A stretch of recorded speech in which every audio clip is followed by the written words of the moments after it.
بسم اللہ الرحمن الرحیم. ناظرین السلام علیکم. میں ہوں آپ کا میزبان صابر شاکر وفاقی دارالحکومت اسلام آباد سے.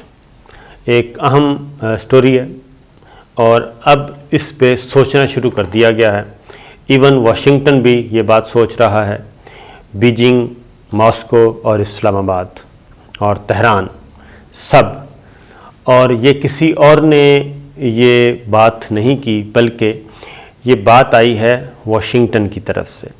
اور امریکہ کے خصوصی سفیر جو ہیں افغانستان کے بارے میں زلمے خلیل زاد، انہوں نے ایک انٹرویو دیا ہے اور انٹرویو بھی وائس آف امریکہ کو دیا.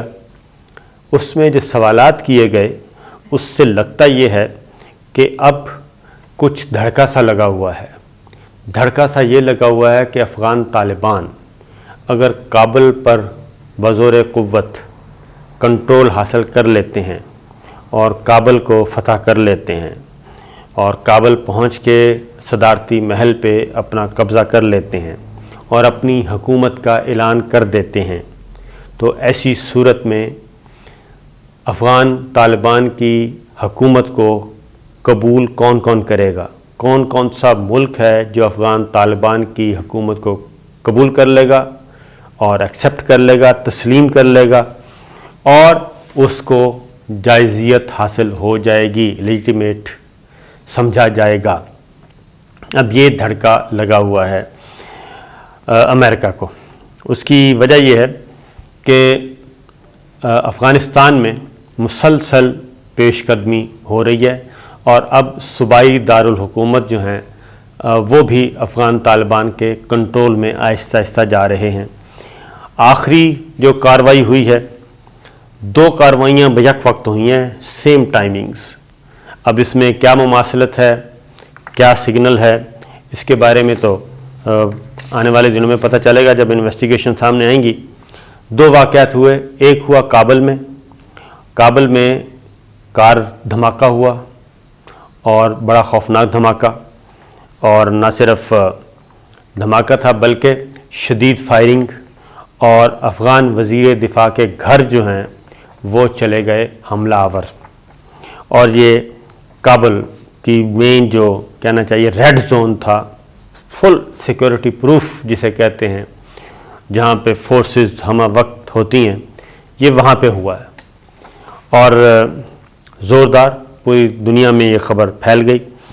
اور جو ان کے وزیر دفاع ہیں بسم اللہ محمدی، ان کے پہلے یہ کہا گیا یہ ڈپلومیٹک ہائی مشن کے باہر ہوا، پھر وزیر دفاع کے گھر کے باہر کہا گیا، اور اس کے بعد شدید فائرنگ، اور اس کے بعد کچھ لوگ وزیر دفاع کے گھر گئے. جوابی افغان فورسز نے بھی حملہ کیا، لیکن بعد میں پتہ چلا کہ وزیر دفاع جو ہیں وہ ان کے قریبی ذرائع نے تصدیق کی کہ وہ بالکل محفوظ ہیں، وہ بچ گئے ہیں اور ان کے کوئی جانی نقصان نہیں ہوا. باقی جو باہر کار دھماکے سے ہوا سو ہوا. ایک یہ واقعہ ہوا. دوسرا واقعہ ہوا امریکہ کے دارالحکومت، وفاقی دارالحکومت واشنگٹن میں، اور پینٹاگون جو ہے، پینٹاگون کے باہر جو میٹرو بس اسٹیشن جو کہ حصہ ہے پینٹاگون کا، وہاں پہ یہ واقعہ ہوا. وہاں پہ بھی فائرنگ ہوئی اور فائرنگ کے نتیجے میں فوری طور پہ اس کو سیل کر دیا گیا، پینٹاگون کو بند کر دیا گیا. اور اس میں خاص طور پہ چند قدم کے فاصلے پہ، جی اس کے مرکزی گیٹ کے چند قدم کے فاصلے پہ یہ ہوا ہے پینٹاگون. اور پینٹاگون مین GHQ آپ سمجھ لیں سادہ زبان میں، امریکی فوج کا جو ہیڈ کوارٹر ہے اس کو پینٹاگون کہتے ہیں. جیسے ہمارے ہاں پنڈی میں GHQ کہتے ہیں، ہمارے ہاں بھی حملہ ہو چکا ہے، حملہ آور اندر چلے گئے تھے، اسی طریقے سے یہاں بھی ہو گیا ہے. اور اس سے پہلے بھی ایک واقعہ ہوا تھا 2010 میں غالباً، تو اس میں بھی 2 جو تھے سیکورٹی اہلکار زخمی ہوئے تھے. اب یہ ہوا ہے، تصدیق ہو گئی. ایسوسیٹڈ پریس نے بھی تصدیق کر دی اس کی، اور امریکن میڈیا نے بھی اس کی تصدیق کر دی. اور ایک پولیس آفیسر جو ہے وہ زخمی ہوا. باقی آہستہ آہستہ جو بھی اطلاعات ہیں. اور جب یہ ہوا جی پینٹاگون کا واقعہ، تو جو وزیر دفاع ہیں ان کے لائیڈ آسٹن اور joint chief of staff general mark ملی، یہ ایوان صدر وائٹ ہاؤس پریزیڈنٹ بائیڈن کے ساتھ موجود تھے۔ تو یہ ہے دو واقعات، یہ ہیں افغانستان کے حالات و واقعات۔ اب ہو کیا رہا ہے؟ ہو یہ رہا ہے کہ افغان طالبان نے طوفانی قسم کے دورے کیے، وہ بیجنگ گئے اور بیجنگ میں ان کا ریڈ کارپٹ پہ استقبال کیا گیا افغان طالبان کی لیڈرشپ کا، سیاسی قیادت کا۔ چین کے وزیر خارجہ سے ان کی ملاقات ہوئی، مذاکرات ہوئے اور معاملات باقاعدہ طور پہ طے کیے گئے۔ کچھ جو اطلاعات ہیں، کچھ معاہدے بھی ہوئے، کچھ انڈرسٹینڈنگز ہوئیں آپس میں۔ ظاہر ہے وہ ابھی تک کوئی نہیں ہے، لیکن افغان طالبان کی مرکزی قیادت کا بیجنگ جانا اور بیجنگ کا ویلکم کرنا یہ بہت سگنیفیکنٹ تھا۔ عین اس وقت یہ ہوا جب امریکی وزیر خارجہ دلی کا وزٹ کر رہے تھے 2 دن کا، اور وہ 2 دن ادھر تھے۔ انڈیا اور امریکہ آپس میں یہ ظاہر کر رہے تھے کہ جناب ہم آپس میں اسٹریٹجک پارٹنر ہیں۔ ادھر سے افغان طالبان نے بیجنگ کا سفر کیا اور وہ ہو رہا تھا۔ اسلام آباد میں بھی ایک ایکٹیویٹی ہو رہی تھی، تہران میں بھی ایک ایکٹیویٹی ہو رہی تھی۔ اب تک افغان طالبان جو ہیں وہ ماسکو جا چکے ہیں، ماسکو بھی آن بورڈ ہے، اور افغان طالبان کی سیاسی قیادت کے ساتھ بھی اور فوجی قیادت کے ساتھ بھی کلوز ریلیشن اس کے ہو چکے ہیں، ورکنگ ریلیشن شپ ہو چکی ہے۔ 2 ہو گئے، تہران کا وزٹ کر چکے ہیں، وہ پاکستان کا تو کر ہی چکے ہیں، اسلام آباد کا بھی۔ تو یہ سب کچھ ایک ہو رہا ہے۔ اب صرف ترکی ابھی تک تھوڑا سا ترکی کے ساتھ ان کے معاملات اس طرح سے نہیں ہو سکے، کیونکہ ترکی جو ہے وہ نیٹو کا حصہ ہے، اس کی فوج بھی نیٹو کے حصے کے نیٹو کے پارٹ کے طور پہ افغانستان میں لڑتی رہی ہے افغان طالبان کے خلاف۔ باقی معاملات جو ہیں دوحہ میں ایک بیٹھک ہو چکی ہے، ایک بیٹھک ہونی ہے جس میں چائنا، امریکہ، پاکستان اور رشیا یہ ہوں گے۔ تو اب یہ سب کچھ جو ایکٹیویٹیز ہو رہی ہیں، ظاہر ہے ہمیں اگر کچھ نظر آ رہا ہے کہ یہ بے سبب تو نہیں ہے، تو اب امریکہ جو ہے وہ سوچ رہا ہے، اس کو جو اصل خطرہ ہے، اور یہ پاکستان، میں آپ کو ساری بتا رہا ہوں کہ پاکستان بھی اپنے طور پہ یہ سوچ رہا ہے، بیجنگ اور ماسکو، تہران، یہ سب کہ کل کو افغان طالبان اگر افغانستان پہ اپنا کنٹرول حاصل کر لیتے ہیں، جو کہ مور دین 70% تو کر چکے ہیں، وہ 70% علاقے پہ وہ قابض ہیں، ان کا کنٹرول ہے، ان کی رٹ ہے، اور اشرف غنی حکومت کی رٹ وہاں پہ نہیں ہے، اور بڑے اسٹریٹجک لوکیشنز جو ہیں وہ افغان طالبان کے کنٹرول میں جا چکے ہیں۔ مثلا پاک افغان سرحد پہ جو ٹریڈ روٹس ہیں، اور ٹریڈ روٹس پہ افغان طالبان افغانستان والی سائڈ پہ وہ اپنا کنٹرول حاصل کر چکے ہیں، اور اس روٹ کے ذریعے جو ٹریڈ ہو رہی ہے، جو ٹیکس ہے، وہ افغان طالبان وصول کرتے ہیں اور تجارت کی اجازت دے دی ہے۔ پاکستان نے سرحدیں بند کر دی تھیں، لیکن اب انڈرسٹینڈنگ ہو گئی، تو افغانستان والی سائڈ پہ وہ سیکورٹی دے رہے ہیں اور اپنا ٹیکس وصول کر رہے ہیں آفیشلی، اور ادھر سے پاکستان اپنا پھر آگے جاتے ہیں کابل والی سائڈ پہ، تو کابل والی سائڈ پہ افغان حکومت ٹیکس وصول کرتی ہے، لیکن ٹریڈ شروع ہے، اور ٹریڈ پاکستان، افغانستان اور ازبکستان تک جا رہی ہے، مکمل طور پہ ٹریڈ روٹ بحال ہے۔ اسی طریقے سے پاک ایران کہہ رہا ہوں، افغانستان اور ایران بارڈر پہ، وہاں پہ جتنے ٹریڈ روٹس ہیں، کراسنگ پوائنٹس ہیں، وہاں پہ بھی افغان طالبان افغانستان والی سائڈ پہ اپنا کنٹرول حاصل کر چکے ہیں، اور سیم یہی وہاں پہ وہ کر رہے ہیں، اور اب ان کو انکم بھی آنا شروع ہو گئی ہے، آفیشلی وہ انکم حاصل کر رہے ہیں، اور ان کی ریٹ کو، ان کے اس اختیار کو کوئی چیلنج کرنے والا نہیں ہے۔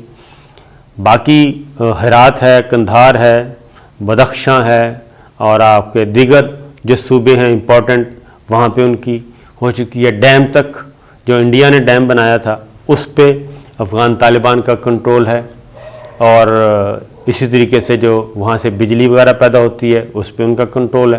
تو کہنے کا مطلب ہے پھر یہ ہے کہ کابل کے ارد گرد اب وہ آہستہ آہستہ آ رہے ہیں، بہت سارے گورنر ہاؤس جو ہیں وہ ان کے کنٹرول میں جا چکے ہیں. تو یہ سب کچھ ہو رہا ہے اور یہ نظر آ رہا ہے کہ افغان طالبان جو ہیں دوبارہ سے وہ کابل کی طرف بڑھ رہے ہیں. اور امریکی اداروں کی رپورٹس، یورپین اداروں کی رپورٹ یہ بھی آ چکی ہے منظر عام پہ، اور ایون امریکی وزیر دفاع یہ کہہ چکے ہیں، امریکی وزیر خارجہ کہہ چکے ہیں، وائٹ ہاؤس یہ کہہ چکا ہے، اسٹیٹ ڈپارٹمنٹ یہ کہہ چکا ہے کہ اس بات کا امکان موجود ہے. CIA کی اپنی رپورٹس ہیں کہ افغان فورسز اس قابل نہیں ہیں کہ وہ بہت زیادہ دیر تک افغان طالبان کو سنبھال سکیں اور ان کا مقابلہ کر سکیں. یہ ہے سچویشن اس وقت. اب آتے ہیں واشنگٹن کیا سوچ رہا ہے. واشنگٹن کو یہی دھڑکا لگا ہوا ہے کہ اگر افغان طالبان کو آ جاتے ہیں، ان کو روکنا ہے. پاکستان پہ بھی یہی پریشر ہے کہ ان کو روکیں کہ یہ بزور قوت کابل کی طرف نہ بڑھیں. اگر یہ کابل کی طرف بڑھیں گے تو وہ پھر فساد ہوگا. لیکن دوسری جانب یہ ہے کہ وہاں پہ ایسے گروپس کھڑے کیے جا رہے ہیں جو افغان طالبان کہتے ہیں کہ جو ہمارا ایگریمنٹ ہوا ہے امریکہ کے ساتھ امن معاہدہ، وہ صرف یہ نہیں ہے کہ صرف پرامن انخلا ہے، بلکہ اس کے بعد یہ ہے کہ عبوری سیٹ اپ بنایا جانا تھا اور تمام سٹیک ہولڈرز، اور اگلا سیٹ اپ افغانستان میں اگلی حکومت کس کی ہوگی اس کے لیے حالات سازگار کرنے تھے اور بہتر ماحول دینا تھا. اب وہ درمیان میں ویکیوم آ گیا ہے. امریکہ اور نیٹو جو ہیں وہ بس اپنا نکل رہے ہیں اور باقی ادھر چھوڑ رہے ہیں. پرائیویٹ گروپس تیار ہو رہے ہیں، پراکسیز تیار ہو رہی ہیں ان کے ذریعے. اور یہ چیزیں جو ہیں، اب امریکہ نے ایک پیغام دیا ہے زلمے خلیل زاد کے ذریعے کہ طالبان نے اگر زور پر یعنی کہ طاقت کے زور پہ قبضہ کیا تو ان کی حکومت کو عالمی سطح پر کوئی تسلیم نہیں کرے گا، وہ تنہا تصور ہوگی، بلکہ اس حکومت کو اچھوت تصور کیا جائے گا. بنیادی طور پہ یہ زلمے خلیل زاد کے ذریعے پیغام دیا ہے چائنا کو، رشیا کو، ایران کو، پاکستان کو، ایسے ملک جو کہ سوچ رہے ہوں گے کہ ان کو تسلیم کر لیا جائے. تو میرا اپنا خیال ہے کہ یہ بات امریکہ کو بھی پتہ ہے اور باقی قوتوں کو بھی پتہ ہے، ریجنل پلیئرز کو بھی پتہ ہے کہ ایک نہ ایک دن اب افغان طالبان نے کابل کا کنٹرول حاصل کرنا ہے. اور اشرف غنی جو ہیں وہ اس قابل نہیں ہیں کہ وہ کوئی بہت زیادہ دیر تک اپنے آپ کو برقرار رکھ سکیں، اور اگر وہ رہے بھی تو وہ صرف کابل کے صدارتی محل تک رہیں گے. باقی افغانستان آہستہ آہستہ ان کے ہاتھ سے نکلتا جائے گا. گو کہ وہ یہ کہتے ہیں کہ 3 لاکھ فوج تو ہے افغانستان کی، لیکن 3 لاکھ فوج اگر امریکہ اور نیٹو کے سارے ملک مل کے بھی، ایک بین الاقوامی فوج مل کے بھی جدید ترین ہتھیاروں کے ساتھ، جدید ترین فضائیہ کے ساتھ اگر وہ افغان طالبان کو 20 سالوں میں شکست نہیں دے سکی اور افغانستان میں اپنا کنٹرول حاصل نہیں کر سکی، تو یہ جو افغانستان کی فورسز ہیں جن میں سے بہت زیادہ کی ہمدردیاں ابھی بھی طالبان کے ساتھ ہو سکتی ہیں اور کوئی نہ کوئی روزانہ واقعہ ہوا ہوتا ہے. تو اس لیے اب واشنگٹن یہ کوشش کر رہا ہے کہ افغان طالبان اگر کابل پہ کنٹرول حاصل کر لیتے ہیں تو ان کی حکومت کو کوئی تسلیم نہ کرے. ان کو اس لیے اچھوت کہا جا رہا ہے. لیکن جناب بات یہ ہے کہ ریجنل پلیئرز جو ہیں وہ اگر سارے اکٹھے ہو جاتے ہیں اور پھر ان میں چائنا اور رشیا بھی اگر آ جاتے ہیں اور ان کی حکومت کو تسلیم کر لیتے ہیں، تو پھر میرا خیال ہے کہ امریکہ کے پاس کوئی اور آپشن باقی نہیں بچے گا، کیونکہ اقوام متحدہ میں چائنا کے پاس بھی ویٹو پاور ہے اور رشیا کے پاس بھی ہے، اور دونوں ممالک آج کل یکجان ہیں. تو لہٰذا اس لیے یہ ساری چیزوں کو روکنے کے لیے یہ سب کچھ کیا جا رہا ہے. اور زلمے خلیل زاد کا جو تازہ ترین انٹرویو ہے وہ اسی سلسلے کی کڑی ہے. انہوں نے ایک میسیج دینے کی کوشش کی ہے. تو دیکھتے ہیں ان کے میسیج کو کس حد تک ریجنل پلیئرز اور ریجنل طاقتیں جو ہیں وہ ایکسیپٹ کرتی ہیں. اجازت دیجیے، اللہ حافظ.